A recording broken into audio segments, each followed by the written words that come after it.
Let's just all start saying swear words to get Hayden demonetized. Just completely ruin the channel before anything even gets started. It's fine. Starting in the top left as the blue Protoss in this brand new map from the new map pool, we have the LowTemplar. And on the bottom left of this vertically symmetrical map, is that right? Yes, vertically. There's a horizontal line and it's symmetrical across that. Anyway, bottom left-hand corner, we have the purple Zerg of Cryomancer. This is, of course, the third and fourth place deciding matches. Game number 1. The winner of this best of 3 will walk away with 50, and the unwinner will still get a $25 prize. And of course, we were going over the 25 to 50 Amazon range of items, a lot of hardware from mine, a lot of whey protein, it sounded like, from Jack. Really an endless possibility here. 2 drones hanging out at the front for Cryomancer. Decided that they would gather some more minerals before deciding to do whatever that was. But does look like fairly standard start for both players. Gateway finishes up. Cybernetics core on the way for our Protoss. Spawning pool goes down for the Zerg. And we... Let's take a look at what this map has in store. It does look like the natural expansion has a decently small ramp coming out of it, and then the attack path is kind of a winding zigzag if you want to go left to cut kind of across the air distance between the bases, or you could do a wide swing over into the center meat of the map and come up into the natural expansion. So really long rush distance if you're going on the ground, but if you are to make air attacks and do some flying harassment, very short distance between these two bases. So it's very possible that if the players are looking to take advantage of this kind of a wonky map setup, that we might see some air units. We did see a fair amount of Void Ray Phoenix coming out of LowTemplar in the previous games that we've seen him in.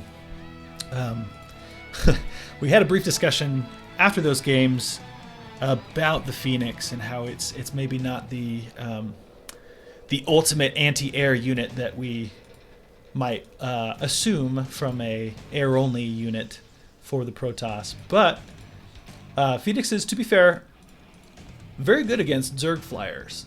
Yeah, and in general, maybe not corruptors so much, but the Mutalisks and as Overlord hunters, Phoenixes are very powerful. That being said, it does look like Cryomancer moving out, establishing his natural expansion. He's got a cadre of some Zerglings to defend.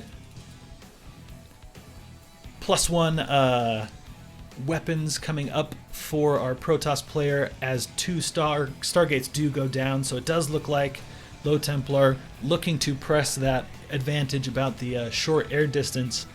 Not quite as short as they used to be. There used to be, when StarCraft 2 first came out, a specific map where it's very much like this, where no attack paths directly between the bases, but the bases were like this close, like almost as close as these potential thirds. Very short rush distance over air, and they since fixed that because of how strong the Void Ray is in those types of situations. Even more so back in the day, Void Rays are much more balanced overall these days. They don't charge up and do extra damage over time like they used to. But we are still waiting to see exactly what's coming out of these Stargates now that they're finished. It does look like +1 air upgrades are on the way, however. So air is going to be a solid portion of the army for the LowTemplar. It does look like he's got them selected right now and is just waiting for the cash. Air units by the Protoss, very powerful but very expensive. If you go air, you have to go air hard to make it worth it. Does look, however, that LowTemplar's got enough of a standing ground force to hopefully defend against any early pressure that the Zerg might be able to throw at him. Making sure to get his defenses ready. This is a nice zealot, just like solid wall so that Zerglings can't rush up and through. I like that. Kind of investing in that before the expensive air units, but it does look like cryomancer is going to put that to the test. It doesn't look like the metabolic boost upgrade for those Zerglings to make them speedier has gone down just yet. But this is a lot of Zerglings either way, and if they were to get past this and into those mineral lines, that could spell some very interesting dilemma for the Protoss player. Does look like the Zerglings just sneaking around, moving out. It is, I should have mentioned to the players that this is a new map, and that normally in a StarCraft 2 map, it's mirrored diagonally. I don't know why this one's different, or why the diagonal thing is like the normal, but the Zerglings do head straight up to the normally where you'd expect your opponent to be. Does look like he's found it now, though. And yes, electing to rush those Zerglings straight past the army and right into the mineral line. But unfortunately, they take out one or two of the probes, and then a force field does keep them from doing any more damage. And once again, locked out of that main base by this hero sentry that has negated plenty of damage with this Guardian Shield and used those force fields to deny access to those slow Zerglings. And we do see Oracle and Void Ray coming out on this side.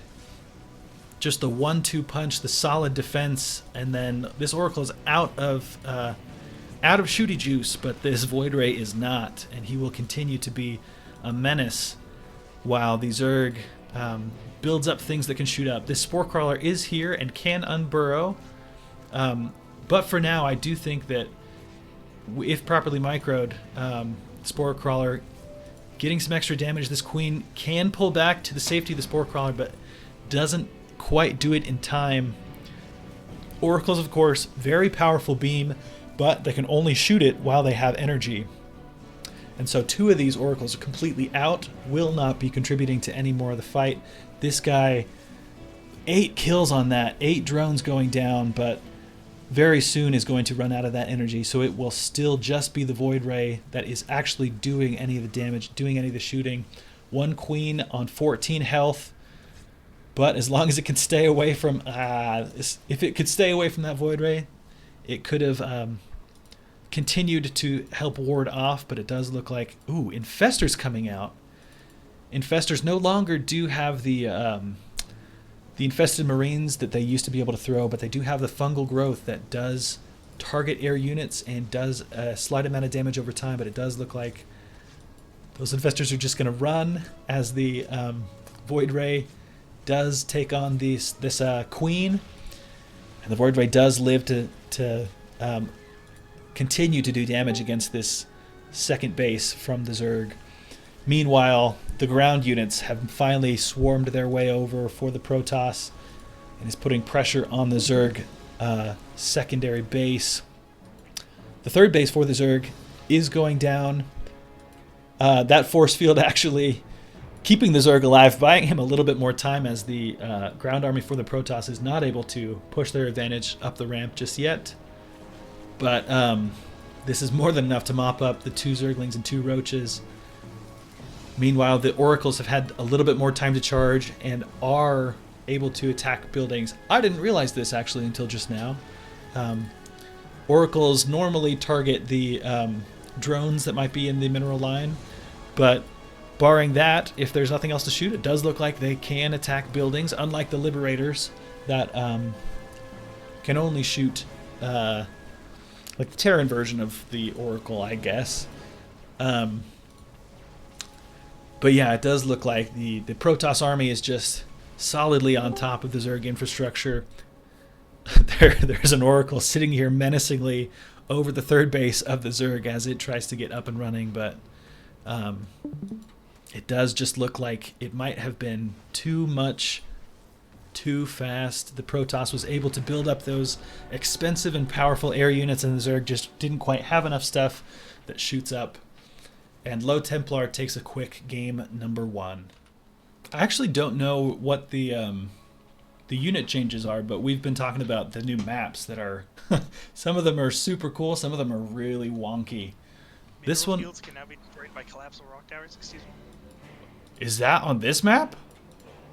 Uh, Oh, it doesn't no, look I don't like. think so. Okay. The big change is where the mines got nerfed. Yeah, I think it's a big unit nerf for sure. This I would map's got expect that to be a little bit more excited from a Protoss player. Oh no, I love it. Good. But yeah, all right. Hopping into game number 2 of the third and fourth place round of the Smug Milk Invitational. We have in the bottom left-hand corner cryomancer, the purple Zerg. His opponent this match in the top right-hand corner is the blue Protoss player LowTemplar.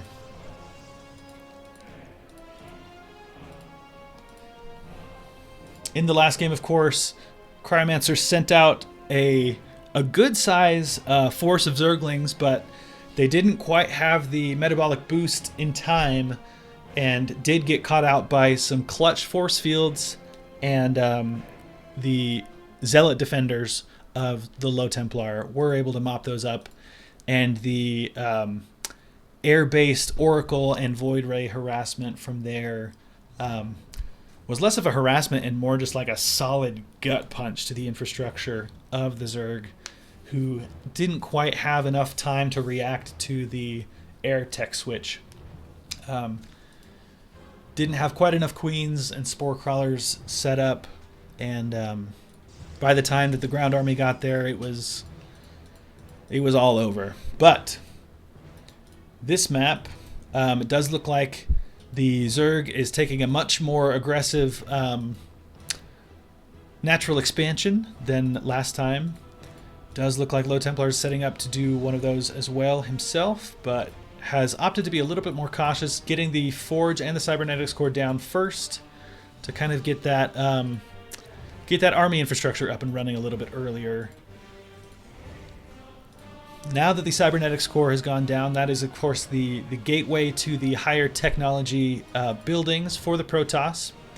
We're still not seeing a Nexus out of him, so it could be that he's going for an early tech, or it could just be that he is opting to get those early defensive forces so that he can secure this low ground for an expansion. It does look like that's maybe more the route that we're going to see out of the Protoss.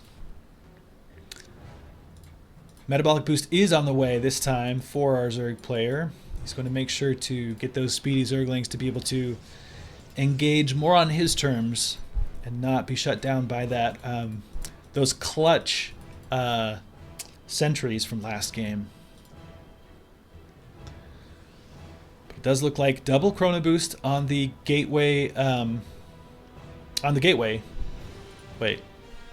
Warp Gate research for a second. I forgot what that was called. Getting that out very quickly. Gearing up to take an extra gas from this natural expansion, and it does look like the Twilight Council is going down, so we're going for a more gateway-focused play from the LowTemplar. During this game, it looks like that is the tech path he is choosing versus the Stargate heavy stuff that we saw last time. Gateway style is my personal favorite to see out of the Protoss. I think the Templar, High Templar, and Archon are some of my favorite units, especially in this matchup against the Zerg. I think that Psy Storms are such a powerful option against the either swarms of roaches and ravagers or against Zerglings. They're okay, but Zealot Archon is great if they're deciding to go for a Zergling-based army. And if I remember correctly, the games from Cryomancer against Kilometer 45, those were a little bit slower games that both players, built up nearly maxed armies, and we had Ultralisks and Infestors and stuff like that. Much more of a macro game, those. And I actually really like Zealot Archon in those bigger, brawlier matchups, just because they're so tanky. Not so much the Zealots, I guess, if they get some solid Baneling hits, but Archons are great against Baneling heavy compositions, so put the two together and they kind of make up for each other's weaknesses. But it does look like Zealot leg speed on the way, but Blink Stalker as well. That upgrade is also on the way, so it doesn't just look like we're going very heavy gateway focused army from the Protoss for now. Creep is beginning to be spread. Corruptors are on the field. Cryomancer is not falling for that Stargate shenanigan again. This time he is ready. Unfortunately for him, there are no Stargates to be seen. However, Corruptor is a great unit for the anti-air just in case, but also they have the potential to turn into the Zerg's, I would say, the best siege unit. Definitely for the Zerg, possibly in the whole game. Broodlords are just such a menace, no matter who you are, no matter who you're playing against. It does look like these Zerglings are on move command and aren't quite getting the damage that they needed trying to target the Stalker, just getting and that Stalker does live. Zealots. Yep. They have that extra +1 arm or +1 attack that does just shred through the Zerglings. And that Stalker did survive with just 8 hit points. Yeah, 3-2. Huge The one upgrade differential. completely changes the math. Look how brutal it is. So brutal, and we just see him cutting, dicing these through. Corruptors. Yep, the Corruptor's just watching in horror as their Zergling buddies just get absolutely decimated. And man, this is just the second game in a row that the LowTemplar has just picked the right stuff at the right time. Corruptors heading over. They do have their P ability. I don't know what it's actually called, but they can focus down a single building at a time, but too little too late, I think. The Protoss army is inside the main base of the Zerg, and they're just having a field day. These Zealots, with that +1 upgrade, just tear through the Zerg, basically everything that isn't a roach, and even those. It does just look like, yeah, Protoss. The LowTemplar does take game number 2. Yeah, 2-0 in this third and fourth game. LowTemplar does manage to snag that third place spot and winning the $50. And Cryomancer, of course, with the $25 prize.